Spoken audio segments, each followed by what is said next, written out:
Harris-Quinney. He's the chairman of the conservative think tank, the Bow Group. Good morning, Ben.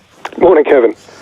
Before we get to this agonisingly slow Boris roadmap, I really cannot understand why we are moving at this snail pace.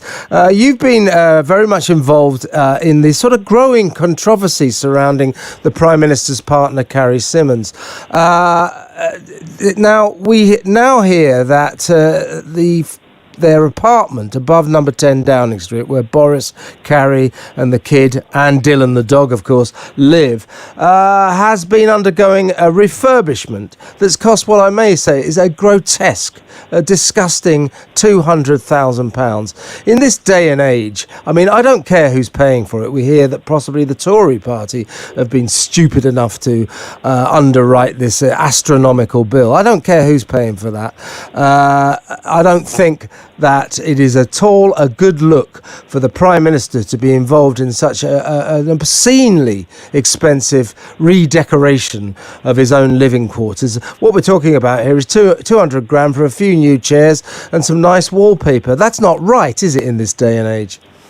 I couldn't believe it, actually, when I saw this. I mean, the Bow Group intervened on the basis of what I think is a really big question about what is the extent to which Carrie Symonds is involved in government, is involved in decision-making about who the senior staff at number 10 are and policy-making decisions. But this really knocked my socks off because, you know, as you say, you've got a situation, we're in a pandemic, we're in probably the worst recession in British history. And this has all happened during this is not something that happened before the pandemic. And for someone to think that, you know, now is the time to undergo the most extravagant renovation of the private flat of Downing Street of all time, I think speaks to, someone that's supposed to be a political communications expert, I think speaks to someone who is dangerously out of touch. And I think the response to the criticism was that we should be grateful because of her exquisite taste. Now, I'll leave your listeners to look up the images of some of the designers' decorations in the past to assess whether that's exquisite taste or not. But whatever level of taste it is, when we're making cutbacks to the country, when we're having a 1% pay rise for nurses and NHS workers, what are they playing at? Exactly. It's very Marie Antoinette-ish, isn't it? As you say, this is all about optics. And apparently we learn that Carrie Symonds... by the way, Ben, you'll know that. Is it Symonds or Symonds? Well, everyone, or most people seem to say it's Symonds. I don't know her myself. The people that know her seem to be saying it's Symonds, but I don't know if this is a hyacinth bouquet situation, but when I see that name written, for most people I've known of that name before, it's been Symonds, but maybe in her case it's Symonds. I'll tell you what, Ben. You and I will agree on Symonds, okay? Right. So if it annoys her, oh, what a shame. So yes. You know, she's, as you say, she's supposed to be a communications expert. This, at the very least, is extremely bad optics. I'm surprised Boris allowed it. And she seems to have a tin ear if she thinks that she should be spending all this money now. And what we hear, that she was quoted as saying that she didn't want to live with Theresa May, obviously a former resident of that domicile. She didn't want to live with Theresa May's John Lewis sofa nightmare. I mean, I'm thinking that takes first world problems to a whole new level, doesn't it? Right, yeah. Well, I actually quite like John Lewis. So do I, yeah, I was thinking that. I like the John Lewis Cafe. I mean, I'm only in my mid-30s, but I've been accused of, for criticising Carrie Symonds, I've been accused of being an old dinosaur. And you can get, a very good value cake and a tea. I'm not working for John Lewis, by the way. I haven't received any well, they do need a bit of help at the moment, actually. They're in a bit of trouble. So all the good talking up they can get, I'm sure they'd be very grateful. Yeah, but it's a decent shop. And anyone who thinks that that's not good enough for them, I think needs to take a long, hard look at themselves, especially when so many people in the country couldn't dream of having a John Lewis furniture set. Yeah, I'll tell you what I was stunned by, Ben, at one point was that... she wanted to sort of put brand new wallpaper on chairs everywhere to redo the kitchen, and this seems to happen every time there's a new resident there. I mean, okay, she's taken it to a whole new level, but are we to face a massive bill every time there's a change of Prime Minister? Because as you indicate, I think they should get used to just working with what the declaration was before. I mean, it's only a temporary resident. She certainly shouldn't be spending the best part of $250,000.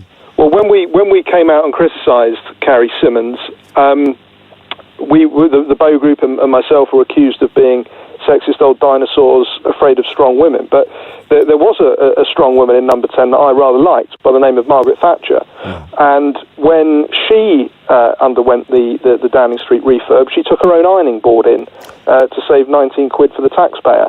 And I think it's, obviously she's a controversial Don't make them like that anymore, do they? Don't make them like that anymore. I think that, and that wasn't during a pandemic, remember. Yeah. But I think that's the sort of attitude we need in government, which is about public service. It's not about seeing what you can extract and seeing what wallpaper you can get out of the taxpayer.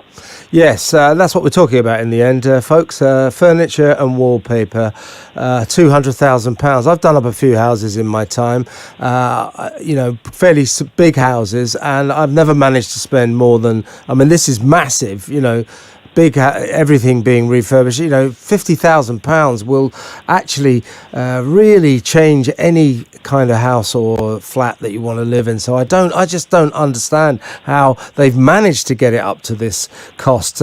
But let's sort of park that for a second and talk about possibly the more important issue of Carrie's growing influence over the Prime Minister. I mean, you have, I think, called for a public inquiry on this or some kind of investigation into this. But I suppose surely a Prime Minister is allowed to take advice from whoever he or she wants.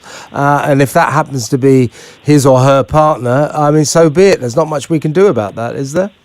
Well, that's not quite true. There are laws that govern the country, and when there are policy decisions being made, the government has to be accountable to the public. There has to be a record of how and why those decisions were made, who was present, what everyone said, and often people say, well, what about Dominic Cummings? What about Alistair Campbell? These were unelected people, but they were appointed advisors, and so they had a framework of laws around them, and it meant that whatever they did and whatever decisions they made when they were in government, there was a public record of it. Maybe it didn't come out at the time, but eventually it did come out, and the public could look over it. And I think there have been several cases now with Carrie Symonds where decisions have been made and there are scenes missing from those decisions. There was a case brought by the National Farmers Union over the badger cull, and the case was unable to hear a lot of the evidence because it related to Carrie Symonds and or at least we are told this is what happened. It related to Carrie Symonds and she wasn't a government advisor or government official, and so it wasn't admitted as part of the case. And you might say, badgers aren't that important, but you can look at a wide array of the policy spectrum, a wide array of the hiring and firing in number 10 Downing Street, to which, actually, according to a lot of journalists, until recently, Carrie Symonds was bragging about her involvement in. So I think it's gone beyond the pillow talk of a significant other of the Prime Minister saying to them, oh, I'm not sure about the decision on this, or the people might not like that, to a very active and frontline involvement in the policy-making process and the hiring and firing. And, I can be a bit pedantic about this stuff, but we have a democracy that's been hard-won over thousands of years, that sets in place elected officials, that sets in place accountability, that sets in place oversight and transparency to the public. And when you've got an individual that comes in and trashes all that very quickly, I think we've got to stand up to it, and we've got to investigate it, and we've got to expose it, and we've got to put it before the people, ultimately. And I think, my sense is, we just left the European Union because of all this unaccountable, unelected interference in our day-to-day lives. And I think when you put this sort of thing before the public, they will give a very clear view to Boris that they are not happy about it. And ultimately, it's for Boris, the government and Parliament to investigate that and sort it out.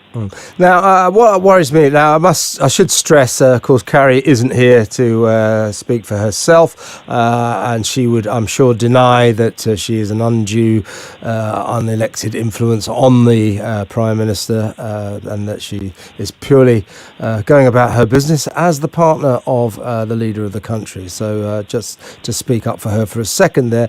But what worries me about the likes of Carrie, she's symptomatic of a few of these young, trendy people who joined the Tory party. They joined the Tory party presumably for some sort of respectability or something, and they're not very Tory.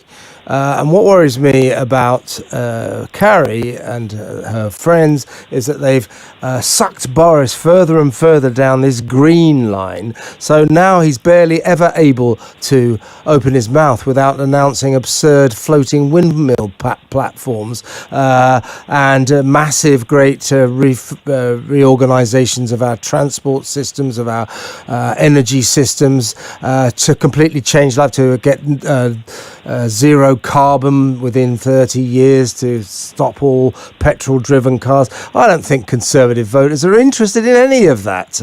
That's what worries me, is if she is the cause of this, she is taking Boris down a line that is just not Conservative.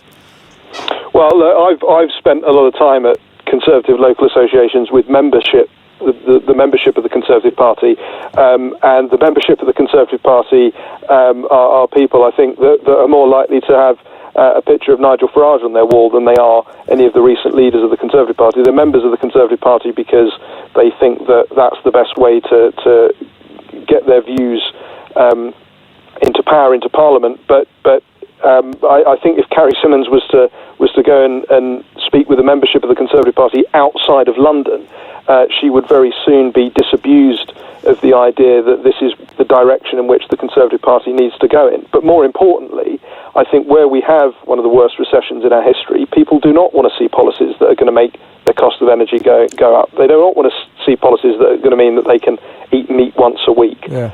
They do not want to see policies that mean that they can't go on holiday overseas as much as they want to. And I think what we saw, in France with the Gilets Jaunes movement, these sort of woke ideas take hold in metropolitan circles, yeah, and the dinner parties of Notting Hill. But when they're brought before the public, they're very, very unpopular. And I hope that Boris is smart enough to see that. I hope he is too, but he seems to be really, really obsessed with the green future for this country. Very recently as well, very recently. I wonder what the connection could be. Yeah, this green industrial revolution, I don't think that, as I say, I think there are very, very few Conservative voters, supporters of the Tories, who could give a damn about his green industrial revolution. In fact, they wish he wouldn't waste our money on it. Ben, thank you so much for your time early on a Sunday morning. Ben Harris-Quinney there, chairman of the Conservative think tank, the Bow Group.